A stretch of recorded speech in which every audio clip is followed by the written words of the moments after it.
Hi all. Today we are discussing about Telangana socio economic outlook 25. దీనిలో topic 4 వచ్చేసి agriculture and allied sector.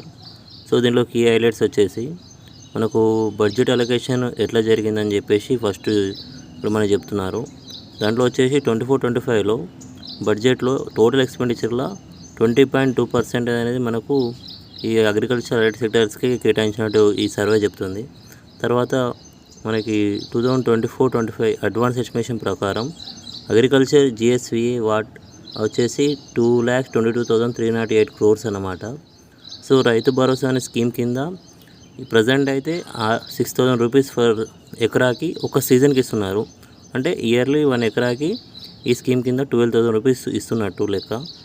So మనకు తెలుసు 2 lakh రుణమాఫీ సంబంధించి దాంట్లో వచ్చేసి 2025 ఫిబ్రవరి నాటికి ఇది 20,617 కోట్లు ఖర్చు చేశారు.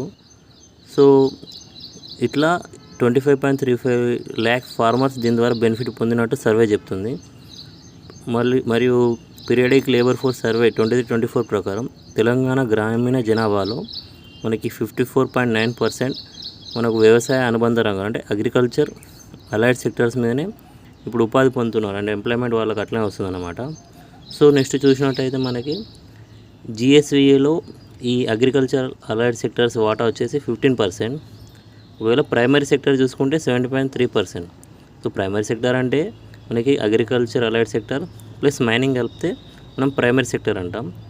సో నెక్స్ట్ వచ్చేసి agriculture allied sector growth rate వచ్చేసి 6.1% ఉంది. మనము నెక్స్ట్ దీంట్లో ఈ అగ్రికల్చర్ అలైడ్ సెక్టర్లో సబ్ సెక్టర్స్ వైజ్ మనకి ఎంత కంట్రిబ్యూట్ చేస్తున్నాయి దీనికి అని చెప్పేసి ఇక్కడ ఉన్నాయి. ఇది ఒక ఆర్డర్లో ఉంది. సో ఈ ఆర్డర్ అనేది మనకి ఇంపార్టెంట్, ఇట్లనే గుర్తుపెట్టుకోవాలి. సో ఆ తర్వాత గ్రోత్ రేట్ ఈ సబ్ సెక్టర్స్ గ్రోత్ రేట్ ఎట్లా ఉందని కూడా మనం ఇక్కడ మెన్షన్ చేయడం జరిగింది. ఇవి కూడా ఒక ఆర్డర్లోనే గుర్తుపెట్టుకుంటే బెటర్ మనం, ఎందుకంటే ఎగ్జామ్లో ఆర్డర్లోనే అడుగుతాడు అన్నమాట మనకి. టీజీ సోషో ఎకనామిక్ అవుట్లుక్ 2025లో మనము అగ్రికల్చర్ అలైడ్ సెక్టర్స్లో ప్రజెంట్ ల్యాండ్ హోల్డింగ్ చూస్తున్నాం. సో అట్లా చూస్తే ఇప్పుడు రీసెంట్గా అయితే 11 సెన్సెస్ వచ్చింది. అగ్రికల్చర్ సెన్సెస్ వచ్చేసి ఇది 21-22లో వచ్చింది అన్నమాట. 22 సంబంధించి ఏరియా విస్తీర్ణం వచ్చేసి దీంట్లో ప్రకారం తెలంగాణలో 63.12 lakh hectares ఉంది. సో దీంట్లో హోల్డింగ్స్ అంటే ఈ ల్యాండ్ ఎంత మంది పేరు మీద ఉందంటే 70.60 lakhs మెంబర్స్ పైన ఉంది. అయితే దీంట్లో marginal, small, medium, semi medium, large ఇట్లా ఈ కేటగిరీస్లో మనకి ఎక్కువ అయితే హోల్డింగ్స్ పరంగా పర్సంటేజ్ చూస్తే మార్జిన్ వాళ్ళు ఎక్కువ ఉంటారు. సో ఈ పర్సెంట్ ఆఫ్ హోల్డింగ్ వైజ్ మనకి ఇక్కడ అసెండింగ్ ఆర్డర్, డిసెండింగ్ ఆర్డర్ మనం గుర్తుపెట్టుకోవాలి. అట్లా నెక్స్ట్ వచ్చేసి ఏరియా ఆపరేటెడ్ అంటే ఎవరి వద్ద ఎంత భూమి ఉందనే చెప్పేసి ఇక్కడ ఉంది. సో మార్జినల్ కానీ, స్మాల్ కానీ, మీడియం కానీ, సెమీ మీడియం, లార్జ్ వాళ్ళ దగ్గర ఇవి కూడా ఒక ఆర్డర్లో గుర్తుపెట్టుకోవాలి. ఓకే. నెక్స్ట్ వచ్చేసి మనకు సోషల్ గ్రూప్స్ వైజ్ చూస్తున్నారు. సోషల్ గ్రూప్స్ అంటే SC, ST, others, institution wise. Institution అంటే గవర్నమెంట్ దగ్గర ల్యాండ్ అన్నమాట. సో ఇవి కూడా మనము ఫస్ట్ ఎవరి వద్ద ల్యాండ్ ఎంత ఉంది, అట్లనే ఎంతమంది పేరు మీద ఉందని చెప్పేసి కూడా ఒక ఆర్డర్ అన్నమాట.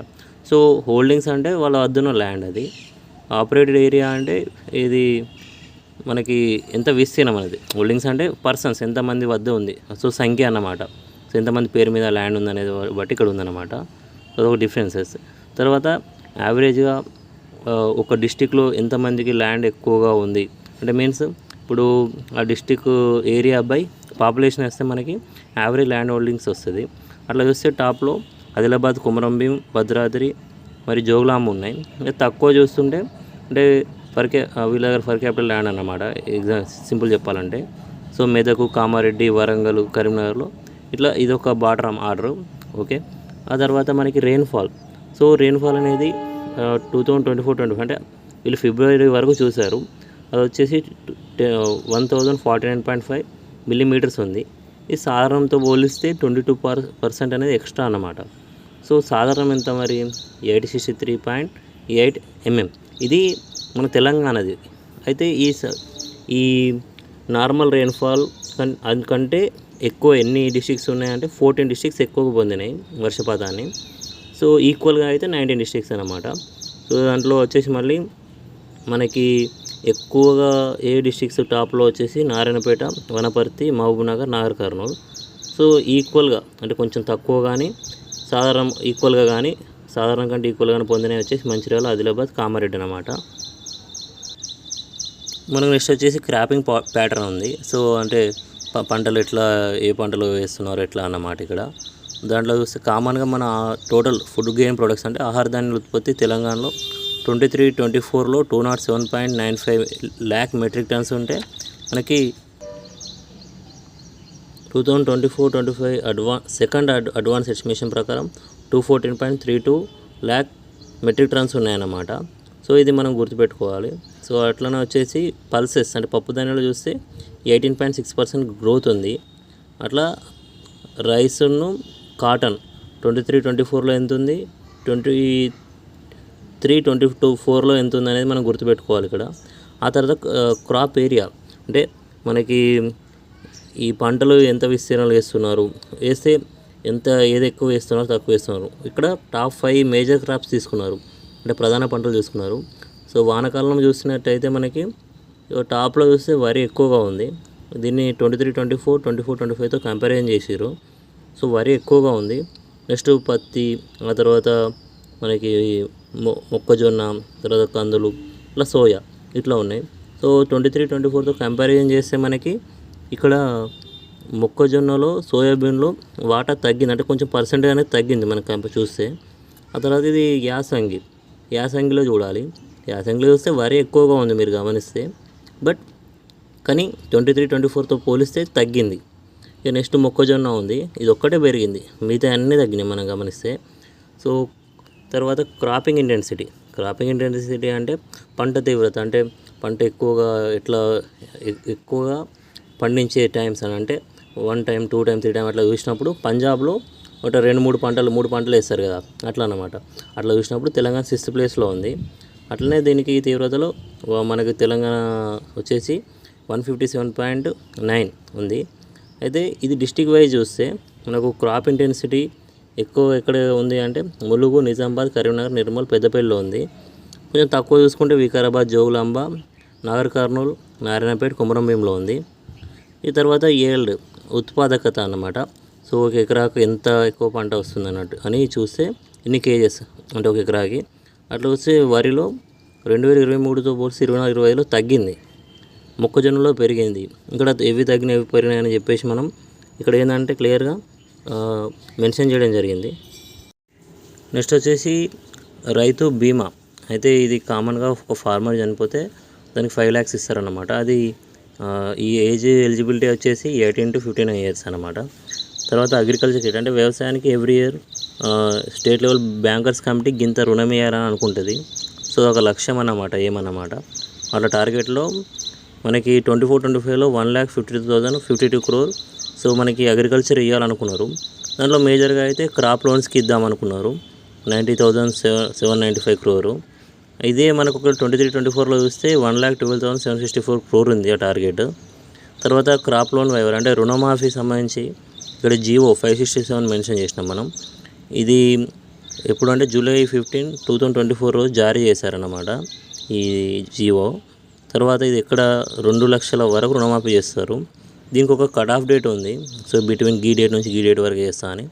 అది వచ్చేసి 12/2018 to 9/12/2023 వరకు. ఇప్పుడు ఈ గ్యాప్లో ఎవరైతే లోన్ తీసుకున్నారో వాళ్ళకి మాఫీ అవుతాయి అన్నమాట. సో దీనికి చేసిన ఖర్చు కూడా ఇక్కడ మెన్షన్ చేశారు. ఆ తర్వాత ఫెర్టిలైజర్స్ మనకి ఎంత అలాట్ అయినాయి, ఎంత డిస్ట్రిబ్యూట్ చేసినా కూడా ఇక్కడ మెన్షన్ చేయడం జరిగింది. సో హార్టికల్చర్లో వచ్చేసి మనకి national mission on edible oils, oil palm ఇది ఒకటి 21-22లో వచ్చింది. ఇది మనం గుర్తుపెట్టుకోవాలి. తర్వాత హార్టికల్చర్ ఎన్ని ఎకరాల్లో జరుగుతుంది అంటే 12.96 lakh ఎకరాస్లో విస్తీర్ణంలో మనకి హార్టికల్చర్ పంటలు ఏంటంటే వేశారు. దాంట్లో ప్రొడక్షన్ వచ్చేసి 42.58 lakh మెట్రిక్ టన్స్ వచ్చింది మన ప్రొడక్షను.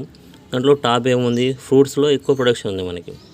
తర్వాత నెక్స్ట్ వెజిటేబుల్స్లో ఉంది, అదర్ స్పైసెస్లో ఉంది, ఆయిల్ పామ్లో ఉంది ప్రొడక్షన్లో. అయితే ఒకవేళ మనకు ఏరియా వైజ్ ఎంత ఏరియాలో ఎక్కువ పండిస్తున్నారని చూస్తే మాత్రం ఫస్ట్ స్పైసెస్ ఉన్నాయి, తర్వాత మనకు ఫ్రూట్స్ ఉన్నాయి, ఆ తర్వాత ఆయిల్ పామ్, ఆ తర్వాత వెజిటేబుల్స్. ఇది కూడా గుర్తుపెట్టుకోవాలి మనం. నెక్స్ట్ వచ్చేసి livestock and dairy products. ఇట్లా చూస్తే మనకు తెలంగాణలో టోటల్గా 3.26 crore లైఫ్ స్టాక్ ఉంది. అంటే 22% ఇంక్రీజ్ అయింది ఇది మనకు 2012తో పోలిస్తే. దీంట్లో వచ్చేసి మనకు స్మాల్ మార్జిన్ అంటే చిన్న ల్యాండ్ లేని వాళ్ళ దగ్గర ఎంత ఉంది అంటే 70% పశు సంపద వీళ్ళ దగ్గర ఉంది. అయితే వీళ్ళు 62% మిల్క్ ప్రొడక్షన్ చేస్తున్నారు. అట్లా చూస్తే మనకు గ్రామీణ ఈ గొర్రెల కాపర్ల వద్దనే 90% గొర్రెలు ఉన్నాయి. ఆ తర్వాత మనం షీప్ పాపులేషన్ అంటే తెలంగాణలో ఇప్పుడు షీప్ పాపులేషన్ 190.63 lakh ఉన్నాయి. పౌల్ట్రీ వచ్చేసి 799.99 lakh ఉన్నాయి. Total life stock contribution Telangana to India అంటే ఇండియా మొత్తంలో తెలంగాణ వాటా ఎంత ఉందంటే 6.09% ఉంది లైఫ్ స్టాక్లో. అదే పౌల్ట్రీలో చూసుకుంటేనేమో 9.39% ఉంది. సో ఇప్పుడు ఆయిల్ పామ్ గురించి చెప్పుకోవాలి. సో ఇండియాలో వచ్చేసి మనకి డిమాండ్ పామ్ ఆయిల్ వచ్చేసి 100 lakh metric ton per year అవసరం. కానీ మనం ఇప్పుడు జస్ట్ ఏంటంటే చాలా తక్కువ ప్రొడక్షన్ చేస్తూ ఉన్నాం. మిగతా అంతా మనం మలేషియా వేరే కంట్రీస్ నుంచి మనము దిగుమతి చేసుకుంటున్నాం అన్నమాట. సో అయితే నెక్స్ట్ దీంట్లో national mission on edible oils and oil palm mission ఇది 21-22 అని ఇంతకుముందు చెప్పినాం కదా. అయితే 2025-26 వరకు 16.25 lakh ఎకరాలు దీన్ని పెంచాలి. అంత ఎకరాస్కి విస్తీర్ణంలో ఆయిల్ పామ్ సాగు చేయాలని చెప్పి లక్ష్యం ఉండే. దాంట్లో వచ్చేసి తెలంగాణ నుంచి 3.125 lakh ఎకరా ఆయిల్ పామ్ పెంచడం లక్ష్యం అన్నమాట. ఆ తర్వాత రీసెంట్గా అయితే Telangana agriculture and farmers welfare commission అనేది ఏర్పాటు చేయబడ్డది. సో అది GOMS నెంబర్ 36/6/9/2024 రోజు ఏర్పాటు చేశారు అన్నమాట.